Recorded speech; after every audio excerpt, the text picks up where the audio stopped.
Daniel Smith-Rowsey is a film historian and professor of media. Joins us by Skype from Berkeley in California. Good to see you. Thank you for joining us. What's your response to this move? I believe the Academy did the right thing. The evidence was and is overwhelming. I believe this is a bit of a game changer for the industry, and I think they are recognizing that. And I look forward to more steps like this from other organizations and Hollywood in general. Why do you think this will be a game changer? Because obviously this has been going on for a long time. It's considered by many to be okay. He's obviously surrounded by people who think it's okay.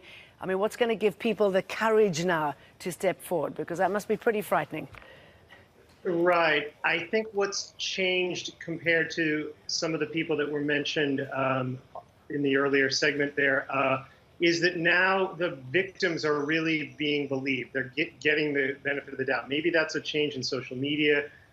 Maybe it has something to do with the current president in the White House. But whatever it is, it doesn't seem that people think that they can just get away with criticizing these victims as just, erratic and out of control and hysterical. That isn't going to fly anymore for whatever reason.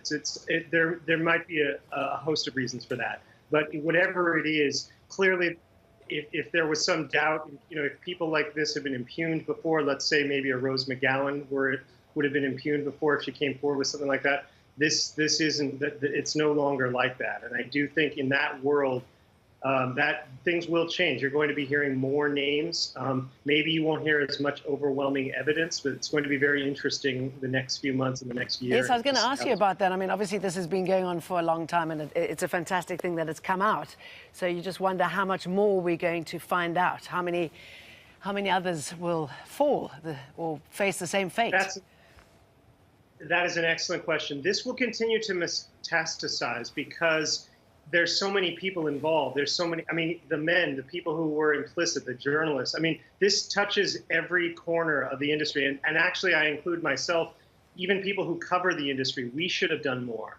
I'm not casting myself as a victim. The people to honor right now are the brave women who came forward, obviously. What I'm saying is people like me and maybe like yourself as well, we need to do more. We need to believe these women when they come forward. We need to, sort of redouble our efforts to force the change that we want to see in the industry. We slept on this a little too long, is what I would say. And I guess having the courage, the victims themselves, to come forward, considering what they've been through, that must be pretty frightening. It is, and I thought it's interesting that some victims are now saying that there are other names, but they don't want to name them right this minute, and I get that on some level because it is very hard for them. They know that people are going to not believe them. This Weinstein thing was a bit of, well, in its own way, a perfect storm that there was enough. New York Times had spent 8 months, so had Ronan Farrow, scrupulously gathering evidence. That's not always going to happen that way. So you can imagine these accusations are going to be, I predict in a few months we'll be in a sort of a accusation fatigue, but I think we have to keep pushing anyway. Why do you think he felt that he had to go this route? He could have probably got anybody he wanted, considering his wealth and status and all of the stuff that goes with that. How can I try to open a window into a mind that is clearly somewhat pathological? I think that, who knows? For some men, as we've seen in other circumstances on Fox News and with the presidency, all of that isn't enough. They always have to somehow one-up everybody they know, or I don't know what. It is a pathology. These people need help. That said, I don't feel sorry for them. Right. Well, what a great start. Thank you for talking to us, Daniel Smith-Rowsey. Thank you for having me on.